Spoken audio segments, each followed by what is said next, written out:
Nandito ngayon tayo sa Bukana Bridge. Nakakatapos, it is a 1.3 kilometer bridge.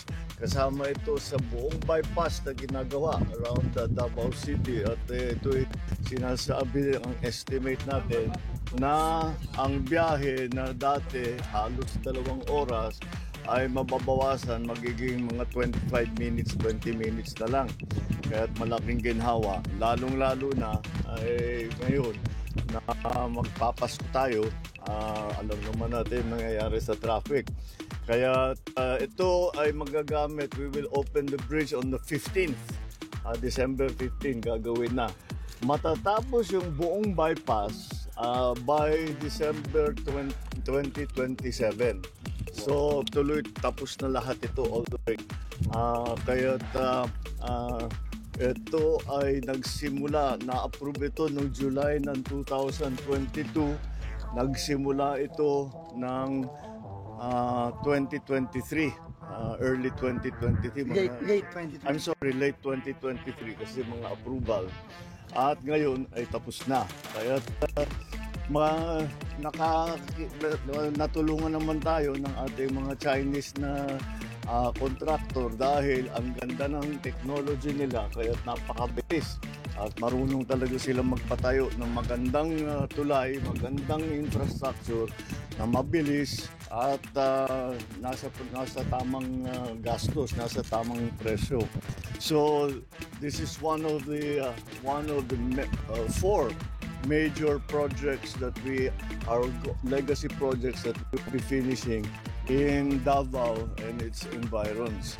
So nakatapos na tayo, marami na tayong nabuksan na section dito, and this will be now another major part of this bypass road. So I'm congratulating the DPWH for their good attention to this matter, and lahat ng nagtrabaho rito, congratulations. At we're looking forward to December 15 kung kailan meron ng dadaan na traffic dito.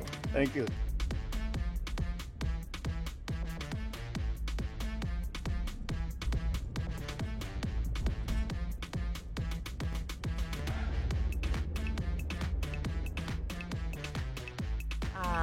Ang Bukana Bridge is kaparte ng buong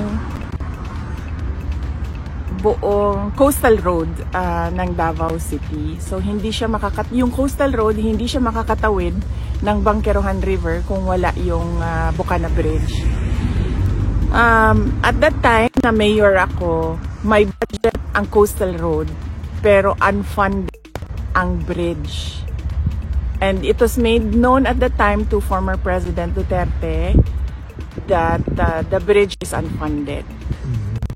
At siya ay naghanap ng paraan para mabigyan ng pondo yung bridge.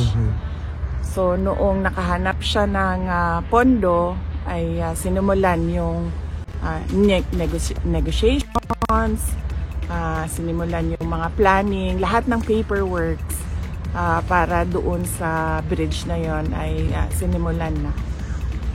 But ngayon, nandyan na yung bridge, so dapat nating pagpasalamatan para sa akin bilang isang Davaoenyo at syempre sa mga tiga Mindanao na din dahil nagbe-benefit din sila doon sa coastal road na yon, no? Traveling from south to north of Davao in the region. Nagpapasalamat kami kay dating Pangulong Rodrigo Duterte dahil hindi siya tumigil sa paghahanap ng pondo para doon sa tulay. At syempre nagpapasalamat tayo sa People's Republic of China dahil buong-buo nila binigay yung entire cost ng tulay na iyon. So walang gastos ang City Government of Davao, walang gastos ang Pilipinas para tayo magkaroon ng bridge na yon. At napakahalaga ng bridge na yon dahil hindi mag-connect ang south to north kung wala yung bridge. What is your reaction, VP, with the statement of President Bongbong Marcos saying that this is one of the 4 legacy projects under his administration so far? Basta sa akin, yun na lang. Bilang Dabawenyo at bilang Mindanaon, nagpapasalamat ako kay dating Pangulong Rodrigo Duterte dahil ang totoo talaga niyan, alam niya at the time yung problema ko bilang mayor. Now, may coastal road, may budget ang coastal road, pero wala kaming budget para sa tulay. At and yes, as I said, yung source of fund, ang People's Republic of China, sila yung pinagpapasalamatan ko. VP Inday, on a different matter, today the determination of the medical records with respect to the competency of the former president will be submitted. Was the submission done already or? Wala akong, hindi ko alam no, kung nasubmit na ba yung medical records. Ang siguro, tamang tao na sumagot kung ano yung nangyayari sa kaso ay si Attorney Nicholas Kaufman. VP, is there something that former president wishes to relay or perhaps you want to relay Filipino people now na malapit na po ang Pasko? Malungkot ang Pasko natin dahil hindi natin gusto ang mga nangyayari sa ating bansa.